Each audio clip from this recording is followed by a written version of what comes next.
Assalamualaikum sahabat-sahabat. Okey, hari ni kita nak proses untuk nak cabut steering model W204 kalau tak silap saya. Okey, jadi untuk steering ni first paling penting kita check dulu dia tak ada sebarang lampu-lampu ke apa-apalah yang menyala, error. Kalau ada kita take note dulu lampu tu. Okey, lepas kita dah pastikan semua okey, kita matikan enjin dan seterusnya kita akan cabut bateri. Okey, jom kita pergi cabut bateri. Okey, kita buka bonet depan untuk Mercedes ni. Okey, lepas tu bateri dia ada dekat bahagian depan macam ni. Okey, dekat bahagian depan ni. Jadi kita cabut yang bahagian negatif tu, kita angkat naik ke atas. Okey, kita pastikan dia tak bersentuh lah. Jadi letak apa-apalah sebagai lapik. Okey, seterusnya kita ambil Allen key jenis stock saiz T325, saiz T25.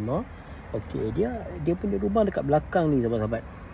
Okey, dekat belakang ni kita letak macam ni. Okey, lepas tu kita pusing sahaja. Terusnya kita akan buka soket tu. Nampak dekat bahagian belakang tu dia ada satu. Okey, satu warna purple, warna coklat tu. Lepas tu warna kuning.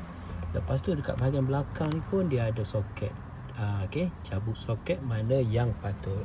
Terusnya saya akan gunakan soket macam ni. Okey, untuk kita nak buka yang kat tengah ni. Dan untuk kita nak buka jenis steering macam ni, kita kena gunakan wrench macam ni lah. Okey, kita guna yang panjang sikit supaya dia ada lebih kuat lah. Terusnya kita dah cabut dah skru ni satu. Okey, kita letak dulu ke tepi.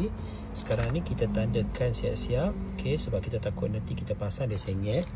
Lepas tu kita boleh terus tarik sahaja. Untuk Mercedes ataupun mana-mana yang jenis pakai soket Allen key macam ni, selalunya memang dia tak ketat lah. Kita goyang sikit je, nanti dia akan tercabut.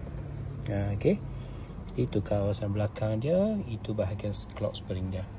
Jadi okey lah sahabat-sahabat, nanti saya akan wrap balik steering ni dan nanti kita akan pasang balik steering ni. Terima kasih.